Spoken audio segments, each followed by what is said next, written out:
Investors, क्या आपको पता है कि यूएस में इंपोर्ट होने वाली सारी दवाइयों में से इंडिया का कंट्रीब्यूशन लगभग $10 बिलियन का है। और इस मैसिव ग्लोबल सप्लाई चेन में एक ऐसी इंडियन कंपनी है जो यूएस जेनरिक्स में थर्ड सबसे बड़ी प्लेयर बन चुकी है। आप टाइटल और थंबनेल से तो समझ ही गए होंगे कि हम बात कर रहे हैं लुपिन की।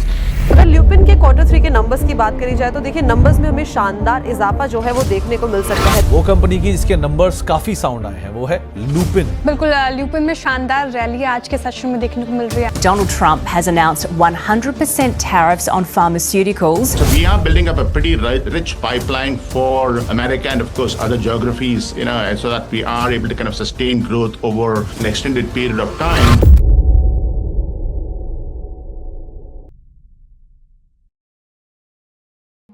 But out of so many pharmaceutical companies मैंने इस स्टॉक को इसीलिए चूज किया है क्योंकि इसका टेक्निकल चार्ट बहुत ही इंप्रेसिव दिख रहा है। पिछले कुछ सालों में स्टॉक ने काफी सारे उतार चढ़ाव भी देखा है, बट अभी कंपनी के अंदर एक ऐसा स्ट्रक्चरल टर्न अराउंड देखने मिल रहा है जो इस रीसेंट ब्रेकआउट को शायद सस्टेन भी कर दे। क्या हालचाल इन्वेस्टर्स, मेरा नाम है गौरव और मैं एक स्टॉक मार्केट एनालिस्ट और आप देखना शुरू कर चुके हैं द डोजी।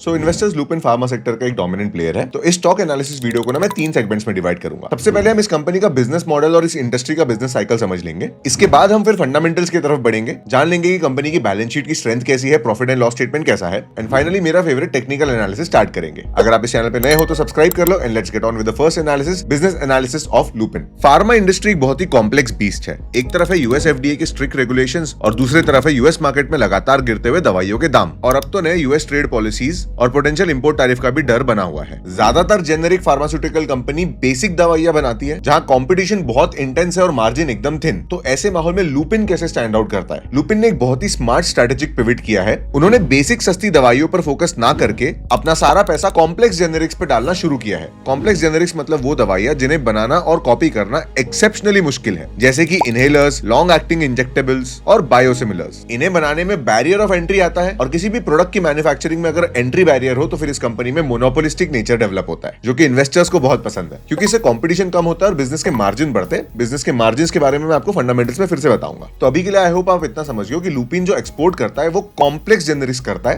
ना कि रेगुलर जेनेरिक्स जो कि most of the Indian pharmaceutical companies कर रही है। इससे उसके मार्जिन एक्सपेंशन का स्कोप बनता है, प्लस बिजनेस में थोड़ी मोनोपोलिस्टिक नेचर भी आ जाता है। अगर लुपिन के रेवेन्यू मॉडल को देखें तो इसका 95% रेवेन्यू फॉर्मुलेशन से आता है, यानी वो फाइनल दवाई है जो डायरेक्ट पेशेंट्स कंज्यूम करते हैं, और बचा 5% आता है एपीआई से, जो दवाई बनाने का कच्चा माल या फिर रॉ मटेरियल होता है। लेकिन यहाँ एक बहुत बड़ा सीक्रेट वेपन है। लुपिन अपना 75% से 80% एपीआई खुद ही अपने इन हाउस कंजम्पशन में लगा देता है। इस बैकवर्ड इंटीग्रेशन से उनकी कॉस्ट बचती है एंड इवेंचुअली मार्जिन्स बढ़ते हैं, और ये चाइनीज सप्लाई चेन पर डिपेंडेंट नहीं है। अगर ज्योग्राफी वाइज बात करें तो इनका सबसे बड़ा मार्केट यूएस मार्केट है, जहां इनके 38 से 44% तक के एक्सपोर्ट्स जाते हैं। सेकंड सबसे बड़ा मार्केट इनका इंडियन मार्केट है, जहां से इनका 30 से 35% रेवेन्यू आता है, और इनकी हार्ट और डायबिटीज की दवाइयों के ऊपर में काफी स्ट्रॉन्ग होल्ड है इंडियन मार्केट में। अब जनरली अगर ये स्टॉक को अपना टेक्निकल लेवल सस्टेन करना है तो एज एन इन्वेस्टर हमें ये भी जानना पड़ेगा कि भाई कंपनी का फ्यूचर प्लान क्या है। बेसिकली ये धंधा आगे चल के भी इतना ही रोबस्ट रहेगा क्या? कंपनी ने कुछ डेवलपमेंट किया है क्या इस पे? तो यहाँ पे मैं आपके साथ 3 मेजर पॉइंट शेयर कर रहा हूँ। सबसे पहला तो इनका सेमाग्लूटाइड का मास्टर स्ट्रोक। यस, वही GLP-1 ओजेम्पिक। आपने देखा होगा काफी सेलिब्रिटीज का भी एकदम से वजन कम हो गया है। This is the drug behind it. India में डायबिटीज और ओबेसिटी एक एपिडेमिक बन चुका है। लुपिन ने रिसेंटली जाइडस लाइफ के साथ में एक मेगा पार्टनरशिप की है टू को market semaglutide in India. Lupin अपनी मैसिव 11,000 प्लस की सेल्स फोर्स के थ्रू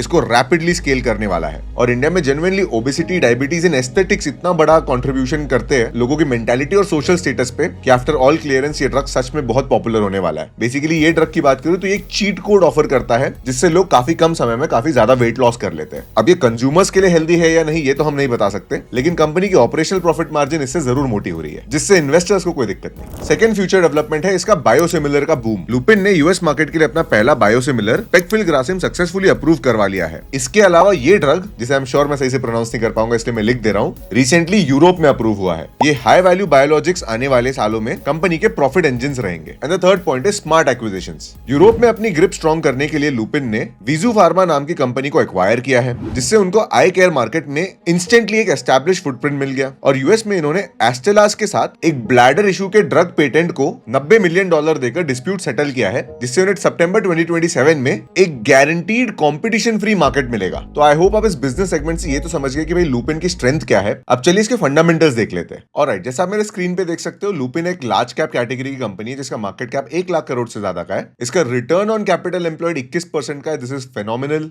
रिटर्न ऑन इक्विटी भी बहुत अच्छा है, 20% से ऊपर बहुत हेल्दी माना जाता है। कंपनी के ऊपर में काफी कम कर्जा है, डेट टू इक्विटी अगर 1 से नीचे हो तो ये ठीक माना जाता है। सेल्स ग्रोथ 19% की है, which is again very good. So fundamentally अगर ओवरव्यू देखा जाए तो कंपनी बहुत अच्छी है। अब चलिए इसका प्रॉफिट एंड लॉस स्टेटमेंट अगर हम देखें तो कंपनी का प्रॉफिट आज से, रेवेन्यू आज से ज्यादा कभी नहीं था, प्रॉफिट भी आज से ज्यादा कभी नहीं था। जैसे मैंने आपको बताया था कि बीच में कंपनी को कुछ इश्यूज हुए थे, एज यू कैन सी कि इस दौरान थोड़ी सी कंपनी की पिटाई हुई थी, बट ओवरऑल जितने भी उसके लॉसेस वगैरह थे आज से ज्यादा प्रॉफिट में उसने कन्वर्ट करके दिखा दिया है कि भाई fundamentally it's a good company. अब इसके ऑपरेशनल प्रॉफिट मार्जिन आप देखिए कैसे 20-30% के हैं, which is very healthy for a pharma company. And sales growth as you can see, देखो प्रॉफिट ग्रोथ तो आपको इसलिए ज्यादा दिख रही है क्योंकि बीच में लॉस हो गया था। सेल्स ग्रोथ इसकी काफी हेल्दी है। अब फ्यूचर एक्सपांशन के जो प्रोजेक्ट्स अगर वो किक इन करेंगे तो सेल्स में आपको और इंप्रूवमेंट देखने मिल सकती है। अब वैल्यूएशन के पर्सपेक्टिव से यूजुअली फार्मा कंपनी में पीई रेशियो देखना पड़ता है, बट पीई रेशियो का अगर आप चार्ट देखोगे तो यहाँ पे आपको एक ब्रेक दिखेगा। देखो पीई रेशियो क्या होता है, price upon earning. Earning negative रहेगी, डिनोमिनेटर नेगेटिव रहेगा तो चार्ट ही पूरा बेकार हो जाएगा। सो इस केस में आप मार्केट कैप टू सेल्स भी देख सकते हो। तो मार्केट कैप टू सेल्स हमें कहीं ना कहीं यह अंदाजा देता है कि समय के साथ सेल्स कैसे बढ़ रही है। So market cap to sales data हमें यहां दिखाता है कि भाई फिलहाल तो कंपनी जो है मीडियम टाइम फ्रेम पे थोड़ी ओवर वैल्यूड है। देखिए 3 ईयर टाइम फ्रेम पे भी आपको fairly value to over valued category में दिखेगी। तो इन्वेस्टमेंट का रिस्क तो है, क्योंकि देखो कभी भी आपको स्टॉक को अगर ब्रेकआउट के लेवल के पास देखते हो तो उसका वैल्यूएशन थोड़ा प्रीमियम पे रहता है। सो फंडामेंटल्स के तौर पे कंपनी अच्छी है, लेकिन वैल्यूएशन इसका थोड़ा एकदम परफेक्ट नहीं है, इनफैक्ट ओवर वैल्यूड साइड पे ज्यादा है। अगर शेयर होल्डिंग पैटर्न देखे तो ये एक सेफ इन्वेस्टमेंट दिखता है, क्योंकि इसमें म्यूचुअल फंड, एफआईआई सबका पैसा लगा हुआ है। देखिए फार्मा कंपनी का फंडामेंटल एनालिसिस करना काफी सिंपल होता है, क्योंकि इनका बिजनेस बड़ा ही प्रेडिक्टेबल होता है। आप बस सिंपली इतना भी चेक कर सकते हो कि भाई सेल्स कैसी है, सेल्स ग्रोथ आ रही है क्या, मार्जिन ठीक है क्या, कर्जा कम है क्या, इंटरेस्ट पेमेंट इनके से मैनेजेबल है क्या। If all these things are in control then pharma company को फंडामेंटली ठीक मानोगे, एंड देन इसके बाद अब आप इस पे टेक्निकल एनालिसिस करोगे, जो कि अब हम नेक्स्ट करने वाले हैं। ऑलराइट, जो स्क्रीन पे आप चार्ट देख रहे हैं ये है लुपिन का चार्ट, और इसे मैं एकदम बड़े मंथली टाइम फ्रेम पे कर देता हूं। तो एज यू कैन सी अब काफी सारे लोगों ने टेक्निकल एनालिसिस देखा होगा, इंटरनेट पे देखा होगा। अगर नहीं देखा है तो मैं बता दूं, ये एक राउंडिंग बॉटम पैटर्न बोलो या कप एंड हैंडल पैटर्न बोलो, ये बेसिकली आपको एक टाइम करेक्शन, प्राइस करेक्शन दोनों सिंबलाइज करता है, और इसके बाद एक लॉन्ग टर्म ब्रेकआउट देखने मिल रहा है। तो सबसे पहले कंपेयर हम क्या करेंगे, मई 2015 से आज 2026 में क्या चेंजेस आए हैं। तो मैं अगेन फंडामेंटल्स का चार्ट ओपन करूंगा। 2015 में जहां ये कंपनी का नेट सेल्स जो थी वो थी 12,000 करोड़ और नेट प्रॉफिट जो था वो था 2,500 करोड़ लगभग, वहीं आज बढ़ के डबल से ज्यादा हो गया, राइट। तो it is profit is at sales is at 26,000 crore and whereas profit is again at 4,600 crore. Because इस नंबर को हिंदी में बोलना मुझे नहीं आता है, but I hope you get the point कि भाई सेम प्राइस पे, प्राइस 2015 में और 2026 में सेम था, लेकिन कंपनी की अर्निंग्स एंड प्रॉफिट दोनों ही डबल हो गए हैं। प्लस बीच में जो नेगेटिव फेज आया था, इसमें जो भी कंपनी का इश्यू हुआ था उसकी वजह से जो टाइम करेक्शन हमें देखने मिला वो भी फैक्टर इन हो गया है। So now again I will come back to the technical chart. So technicals के बेसिस पे आप देखिए, ये मैंने स्क्रीन पे कुछ टारगेट प्लॉट करके रखे हुए, ये मंथली टाइम फ्रेम चार्ट है, लॉन्ग टर्म टाइम फ्रेम का चार्ट है। तो इसमें कोई भी अगर आप इन्वेस्टमेंट प्लान कर रहे हो तो शॉर्ट टर्म के लिए आप नहीं कर सकते। इसका टारगेट कैसे मेजर किया था मैं आपको दिखाता हूं। देखिए सबसे बॉटम पॉइंट से लेके सबसे टॉप तक का प्रीवियस ऑल टाइम हाई तक का आपको डेप्थ मेजर करना है। इसे डेप्थ ऑफ कंसोलिडेशन मेथड कहते हैं। जितना कंसोलिडेट किया उतना ही डेप्थ आप उठा के रख दोगे प्रीवियस ऑल टाइम हाई के ऊपर में।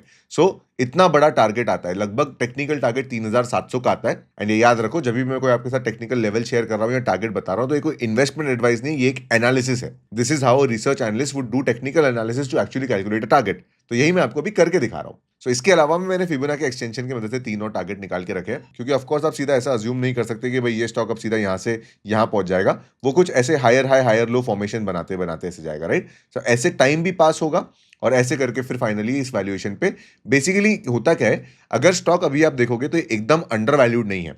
तो स्टॉक धीरे धीरे जब ऊपर जाएगा तो कंपनी की अर्निंग्स और प्राइस साथ में ग्रो करेंगे एंड ऐसे फिर वैल्यूएशन रीजनेबल बनती है। बट ओवरऑल अगर ये स्टॉक आपके रडार पे है तो ये तो आपके लिए एक एंट्री के लिए भी अच्छा पॉइंट रहता है, एक अच्छा रीटेस्ट भी आपको देखने मिला है। और अगर आप स्टॉप लॉस की बात करो, अगर आप इतना बड़ा टारगेट रखते हो तो आपको थोड़ा रिस्क भी एडजस्ट करना पड़ता है। तो स्टॉप लॉस के लिए आप सिंपली प्रीवियस स्विंग लो को रख सकते हो। This is how RA would plan a trade. Basically risk reward अगर आप देखोगे तो 1:3 का आपको मिलता है। एंड ऑफकोर्स इसमें आपको कुछ रिटर्न आने के बाद में स्टॉप लॉस को ट्रेल भी करना आना चाहिए। सो टेक्निकल्स एंड वैल्यूएशन के बेसिस पे देखें तो ये ब्रेकआउट अगर सस्टेन होता है तो stock has a huge potential. In fact depth of consolidation जब 10 साल से बड़ा होता है तो जरूरी नहीं कि ये सिर्फ एक 70% की रैली दे, इसके एक और 70% की रैली भी आ सकती है। बट अगेन उसके लिए फंडामेंटल्स को कैचअप करना पड़ेगा और जो मैंने 3 फैक्टर्स आपको बताए थे उन्हें भी मोनेटाइज होना पड़ेगा। बट आई बिलीव एटलीस्ट इस वीडियो से आपको लुपिन के बारे में काफी इंफॉर्मेशन पता चली होगी और टेक्निकल्स भी समझ गए होंगे। पर्सनली स्टॉक मेरे वॉचलिस्ट का भी पार्ट है और मैं अपने आर्य कम्युनिटी में भी इसके अराउंड एक ट्रेड प्लान कर रहा हूं। आप उसके और डिटेल्स नीचे लिंक से ले सकते हो। अगर ये वीडियो पसंद आए तो लाइक करना, यहां तक देखा है तो सब्सक्राइब करना मत भूलना। And I will see you in the next one.